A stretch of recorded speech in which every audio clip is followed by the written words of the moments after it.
বলেন দেখি এমন একটা রোগের নাম যে রোগের পরিণতিতে আপনি ক্রমান্বয়ে সামনের দিকে ঝুঁকে পড়বেন, ব্যথা হবে, সর্বাঙ্গে ব্যথা হবে। প্রথমে পিঠের দিকে ব্যথা, তারপর জয়েন্টে জয়েন্টে ব্যথা, তারপর পায়ের দিকে ব্যথা, তারপর কি হবে, আস্তে আস্তে আস্তে আস্তে আস্তে আস্তে সামনের দিকে এইভাবে ঝুঁকে পড়বেন,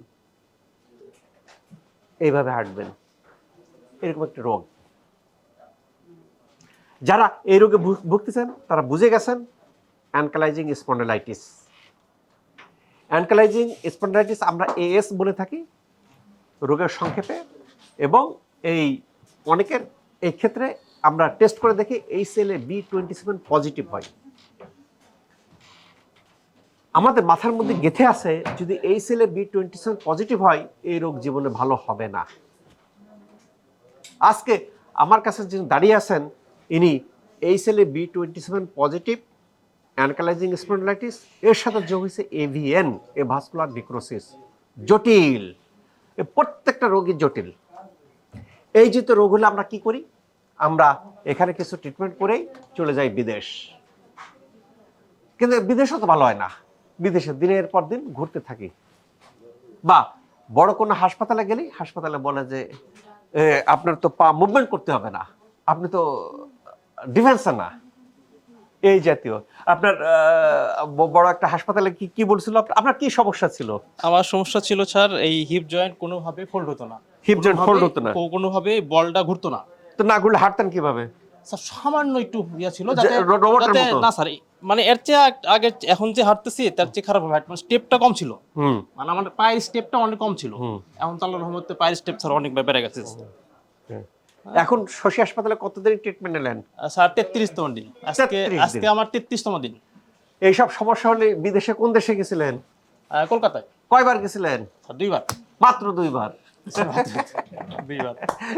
পার্শ্ববর্তী দেশ, আমাদের এসব হলে আমরা পার্শ্ববর্তী দেশে যাই, দেশে যাই, সেখানে সন্তোষজনক রেজাল্ট হয় নাই। না স্যার অপারেশন করতে বলছিল, কিন্তু আমি তো স্যার অপারেশনের দিকে যাব না, এই জন্য আর ইয়া করি না। আর বাংলাদেশে স্যার যত ডাক্তারের কাছে আমি গিয়েছি সবাই বলছে এটা অপারেশন করতে হবে, টোটাল হিপ রিপ্লেস করতে হবে। হ্যাঁ, কিন্তু আমি তো স্যার ওই রিপ্লেস করলে আমার লাইফটা রেস্ট্রিকশন হয়ে যাবে, চলাফেরা, নামাজ কালাম পড়া সবকিছুতেই আমার চেয়ার। হ্যাঁ, এবং মানে আমি আস্তে আস্তে ক্রমে যদি পড়ে যাই, আর স্যার ওই বলটারও তো একটা ডিউরেশন আছে, ওইটার স্যার একটা স্থায়িত্বকাল আছে 10 বছর কি 15 বছর, তারপরে আমাকে আবার ইয়ে করতে হবে। আর যদি কোনোভাবে আমি যদি পড়ে যাই কিংবা যদি কোনো অ্যাক্সিডেন্ট হয়, ওখানে যদি বলটা যদি ডিসপ্লেস হয়ে যায় কিংবা নাট বল্টে কোনো ঝামেলা হয়, আবার সার্জারি করতে হবে। এই জন্য স্যার আমি কষ্ট ছিল, তারপরও আমি সার্জারি করি নাই। তবে এইখানে আল্লাহর রহমতে আমি হসপিটালের সন্ধানটা পেয়ে আমি আল্লাহর কাছে লাখ লাখ শুক্রিয়া। হ্যাঁ, যে আমি এইখানে আসে সেরা অন্তত পক্ষে আমি এখান থেকে একটা ইয়ার নিয়ে যাবো যে আমাকে ইনশাল্লাহ আর কখনো সার্জারির দিকে যাওয়া লাগবে না, আমাকে আর সার্জারি কখনোই করতে হবে না। আমি যদি এখানকার ট্রিটমেন্টটা ফলো করি, আমার লাইফস্টাইল যদি এখানকার দেওয়া লাইফস্টাইল ফলো করি, আর আমি যদি নিয়মিত হয় ব্যায়াম ট্যাম করি, ইনশাল্লাহ আর আমাকে আর সার্জারি করতে হবে না। এখন কি অবস্থা, আগে কি ছিল এখন কি ছিল? 33 দিন ট্রিটমেন্টের পর এখন কি আমি স্যার অবস্থা? আমাকে একটা কথা বলি, আমি বিগত 15 বছর যাবত আমার হলো এই 2010 সালে জয়েন্টটা ফিক্সড হয়েছে। তারপরে থেকে আস্তে আস্তে এই জয়েন্টে কোনো আঘাত আমি দিইনি, জয়েন্ট যেভাবে গেছে আমি ওইভাবে বিকল্প পদ্ধতি আমি চলাফেরা করছি। আমি মসজিদে যে আমি নামাজ কালাম পড়ছি ছোটবেলা থেকেই, আমি মসজিদে স্যার যে উজুখানায় যে ইয়া থাকে, টুল থাকে, আমি টুলে কখনো বসে আমি উজু করতে পারি নাই। টুলে বসে? না না না, এইবার স্যার এখানে এসে পরে এই যে এই বাজারের উপরে যে দোতলা মসজিদ আছে, ওই মসজিদে স্যার আমি টুলে বসে উজু করছি। এখানে ট্রিটমেন্টের পরে? ট্রিটমেন্টের পরে জি, আমি টুলে বসে আমি স্যার উজু করছি।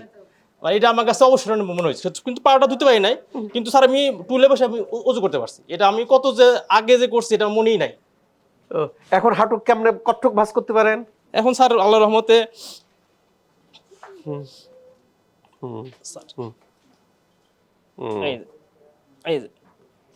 ব্যাস, ওটা দাঁড়ান।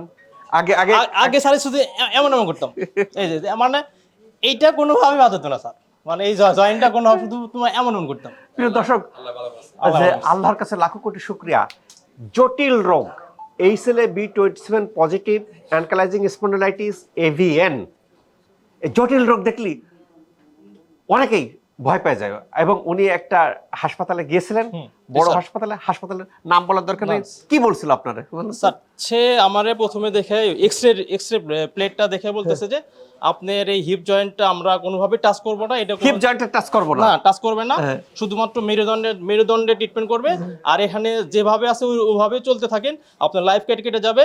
বলে আপনি কি করেন? আমি বললাম এই করি। ওই আপনি তো মানে আর্মিতে জব করেন না কিংবা পুলিশে জব করেন না, আপনি মার্চ পাস করতে হবে। তো এটা যেভাবে আছে এভাবেই থাক, হ্যাঁ। আর শুধুমাত্র আপনাকে ইয়া করো, মেরুদণ্ডে ট্রিটমেন্ট করবো। কি করবে? সে তো বুঝতেছে যে রেজাল্ট আসবে না। কয়েছে আপনি তো আর্মিতে বা পুলিশে চাকরি করেন না, হ্যাঁ, যে লেফট রাইট করতে হ্যাঁ, হবে, হ্যাঁ, জি, যে হাঁটতে হবে। আপনি রোবটের মতো হাঁটবেন, অসুবিধা কি? আপনি বসে বসে, উনি ডেস্ক জব করে, ওনার সার্ভিস ডেস্ক জবে বসে বসে আপনি তো বসতেছেন, বসে বসে কাজ করতেছেন, আর আপনার হাঁটা লাগবে কেন? আর কি বলে ওখানে তো আমি হাত দেবো না, কি কই ওখানে হাত দেবো না, না, ওখানে হাত দিবে না। ওখানে হাত দেবো না। এবং সে আমাকে এসে ধরেও নাই, মানে দেখেও না যে অনেক দূরে সে বসে আছে, আমি মাঝখানে এই রুমের মাঝখানে বসেছিলাম।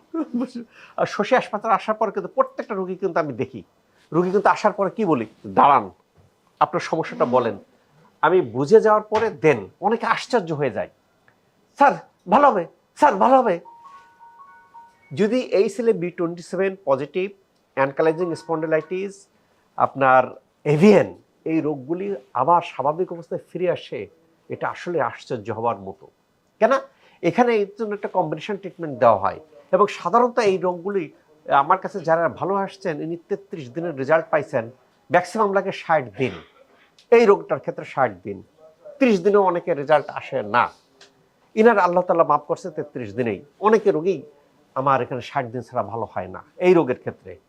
এই রোগও ভালো হয়, তবে পাশাপাশি লাইফস্টাইল যে কারণে প্রেক্ষাপট, এখানে সাধারণত কি হয়, এভিএন হলে কি হয়, এখানে যে আমাদের হিউমারাস হার্ট থাকে, হার্টের যে বাড়ি থাকে মাথা, ওইটা ড্যামেজ হয়ে যায়। ওটা কেন ড্যামেজ হয়ে যায়? ব্লাড সার্কুলেশন হয় না। সেই জন্য ভাস্কুলার, ভাস্কুলার মানে ব্লাড, মানে না নেগেটিভ, ব্লাড হয় না, নিক্রোসিস মানে পচন ধরে। আমরা এখানে আকুপাঞ্চার সহ বিভিন্ন লাইফস্টাইল মডিফিকেশন করে ওখানে ব্লাড সার্কুলেশনটা আবার স্বাভাবিক করার চেষ্টা করি। এই করতে সময় লাগে। এবার উনি কি করবেন, উনি সারা জীবন ভালো থাকতে পারবেন। এখানে চলে যাওয়ার সময় আমরা কিছু বুঝাই দেবো ওনাকে, যে আপনি এইটা ফলো করেন, এইটা খান, এই লেভেল রাখলে উনি সারা জীবন ভালো থাকবেন। কাজেই এভিএন থেকে, অ্যানকালাইজিং স্পন্ডিলাইটিস থেকে, এই ছেলে B27 পজিটিভ থেকে ভালো থাকা সম্ভব, ভালো হওয়া সম্ভব। আপনাকে একটু টাইম ধরে ট্রিটমেন্ট নিতে হবে। এখন মনে করেন কি যে একটা এভিএনের রুগী আসলেন, এই ছেলে B27 পজিটিভ রুগী আসলেন, বিদেশে গেছেন, উনিও বিদেশে গেছেন 2 বার, বড় বড় জায়গায় দেখাইছেন, নো রেজাল্ট। উনি কি করতেন, কোনো কোনো রোগীর ক্ষেত্রে উনার 33 দিন রেজাল্ট হচ্ছে, কোনো কোনো রোগীর ক্ষেত্রে 60 দিন ছাড়া রেজাল্ট আসে না। উনি ট্রিটমেন্ট নিচ্ছেন, নিতে 15-20 দিন নিলেন, 25 দিন নিলেন, নিয়ে নো রেজাল্ট। অনেক রোগী তো রেজাল্ট আসে না, তখন কি করছেন না আসলে। আর আত্মীয় স্বজন কি বলে, আরে ভাই বিদেশে গেছিস, বড় বড় ডাক্তার দেখেছিস, ভালো হস নাই, এই শশী 2 খোঁচা দিয়ে ভালো করবে। সে কোর্সটা কমপ্লিট করে না। এরকম আমার 2-5% রোগী এই জাতীয় রোগী আছে। যখন কোর্স কমপ্লিট করে না, তখন রেজাল্টও আসে না। রেজাল্ট না আসলে কি, আপনি যখন কথা বলবেন, আরে শশী করছি, ট্রিটমেন্ট নিছি, 1 মাস ট্রিটমেন্ট নিছি, ভালো হয় নাই। আপনি কোন রোগের ক্ষেত্রে এবং আমার কতদিন অ্যাডভাইস ছিল সেটা কিন্তু আপনি ফলো করেন নাই। সাফারটা হচ্ছে আপনার, রুগীর তো অভাব নাই। শশী তো দেখেন ধুমসে রুগী, এই যে ভালো হয়ে যাচ্ছে, ধুমসে রুগী, রুগী রুগী বসার সিট নাই, সব দাঁড়ায়, রুগীর তো শেষ নাই, শশীর তো কোনো ক্ষতি নাই। কিন্তু সাফারটা হচ্ছেন আপনি। ইনি যদি কোর্স কমপ্লিট না করতেন বা এই পর্যন্ত না আসতেন, উনি কি করতেন, উনার আত্মীয় স্বজনের সাথে কথা বলতেন, তুই বিদেশে যায় ভালো হোস না, বড় ডাক্তার যায় ভালো হোস না, তুই এখানে ভালো হবি, দরকার নাই। উনি 10 দিন 15 দিন বন্ধ করে দিতেন। বন্ধ করে দিলে সাফারিংসটা কার হতো, বাকি লাইফটা ধরে সাফারিংস হতো। কাজেই এখান থেকে বেরিয়ে আসা সম্ভব। এই যে আমি অনেক রোগীর ক্ষেত্রে, আজকেও কয়েকটা রোগী আসছে, স্যার ভালো হবে স্যার, স্যার এতগুলো ট্রিটমেন্ট নিয়েছে স্যার, ভিতরে একজন বলে স্যার 20টার বেশি ডাক্তার দেখাইছে, ভালো হয় না স্যার, ভালো হবে। কিন্তু আমি যখন দাঁড় করাই দেখছি, দেখার পরে রিপোর্ট দেখে দেখছি আপনার ভালো হয়ে যাবে। আমি বলছি ভাই আপনি আমার কোর্সটা কমপ্লিট করে আমার সাথে কথা বলেন, বুঝতে পারছেন। আমি তো জানতেছি যে এই রোগী আল্লাহর রহমতে ভালো হয়ে যাবে। স্যার গ্যারান্টি দেন, নো গ্যারান্টি। গ্যারান্টি একমাত্র আল্লাহ তাআলা ছাড়া আর কেউ দিতে পারে না। ইনাকে কিন্তু গ্যারান্টি দিই নাই। আমি আগামীকালকে বাঁচবো কিনা তার কি গ্যারান্টি আছে? না, নাই। এটা একমাত্র আল্লাহ তাআলা ছাড়া কেউ দিতে পারে না। আল্লাহর উপর বিশ্বাস রাখুন, আমার সব রোগী ভালো হয়ে যাচ্ছে, আপনি ইনশাল্লাহ ভালো হয়ে যাবেন।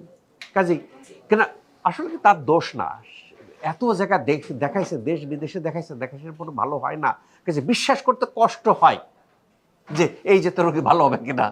কাজে স্বাভাবিক এটা তেনার দৃষ্টিকোণ থেকে তিনি যে অ্যাপ্রোচ করতেছেন অ্যাপ্রোচটা কারেক্ট, কিন্তু আমাদের কাছে কিন্তু এই রোগীগুলো হওয়ার হামেশাই ভালো হয়ে যাচ্ছে।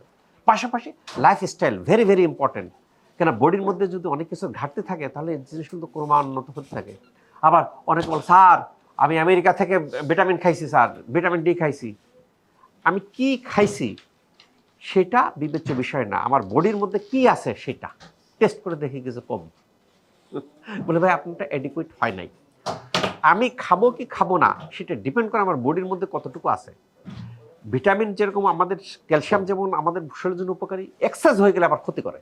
এই ক্যালসিয়াম ক্ষতি করে, ভিটামিন ক্ষতি করে, এক্সেস হলে টক্সিসিটি ডেভেলপ করে। কাজে এখান থেকে আমরা একটা পরিমাপ করে সেটা ইয়ে করি। এই যে তো যাতে রোগী আছে জটিল জটিল রোগী, কোর্সটা কমপ্লিট করতে পারেন। কোর্স কমপ্লিট করার পর দেখবেন যে আপনার চেহারা চেঞ্জ হয়ে যাবে। আলহামদুলিল্লাহ ওনার লাইফটা এখন স্বাভাবিক অবস্থার দিকে ফিরে আসতেছে, যদিও উনি কিন্তু আর কিছুদিন নিয়েন, বুঝতে পারছেন, নিয়ে আপনি আমাদের লাইফস্টাইলটা ফলো করবেন, সারা জীবন ভালো থাকবেন। এরকম কিন্তু আমার কাছে অনেক এভিয়ানের রোগী, অ্যানকাইলোজিং স্পন্ডিলাইটিস রোগী ভালো আছে। আর যারা একবারে বাঁকা হয়ে গেছেন, যে অ্যানকাইলোজিং স্পন্ডিলাইটিস হয়ে যাওয়ার পরে এটা কি সাধারণত কি বাঁকা হয়ে যায়, বাঁকা হলে সেটাও সোজা করা যায়, আরও সময় লাগে।